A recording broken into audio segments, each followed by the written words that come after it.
una città a misura d'uomo, è una città che bandisce il traffico.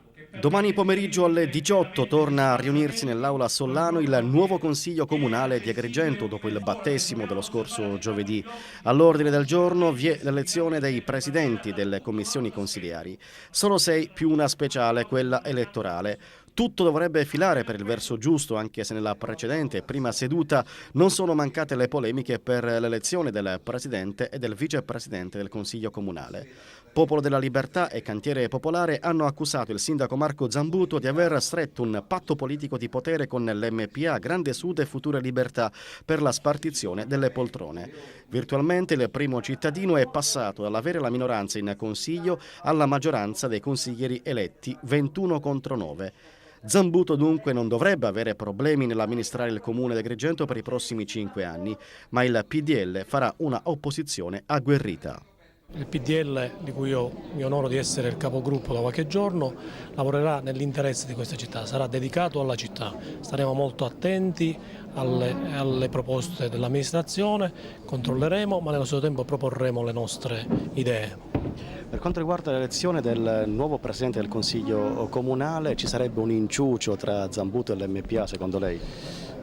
Guardi, è chiaro a tutti, non capisco mai che la città non l'abbia capito. Io l'ho capito da qualche giorno, quanto Saeva, il consigliere Saeva, non so se fosse farina del suo sacco, ha incominciato a parlare di aree, di rappresentanze come presidente e vicepresidente, di aree politiche. Da lì ho capito che c'era un inciucio, una sottigliezza che ricorda vecchi tempi.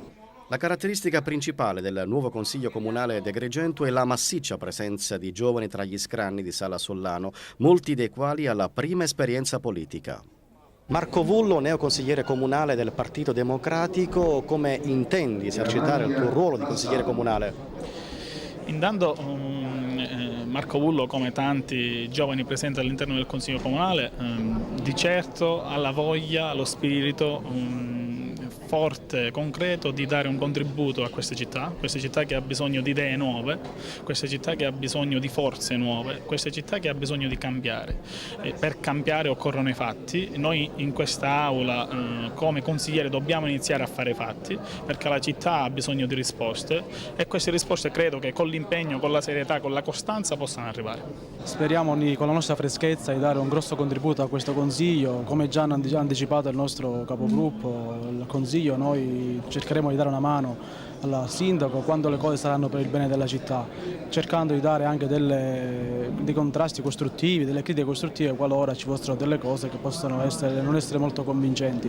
Non ci saranno dei veti per nessuno, nessun colore, da chiunque arriverà la proposta sarà ben accetta da noi qualora sarà per il bene della nostra città. Questo è evidente un segno della politica che sta cambiando, perché è una politica che non si affida più a quelle che erano delle vecchie logiche, ma si affida a quei giovani che possono portare quella freschezza, quelle idee, ma anche in particolar modo, e me lo faccio dire, quell'esperienza con giovani di oggi a differenza di ieri. Insieme a quei tanti esponenti politici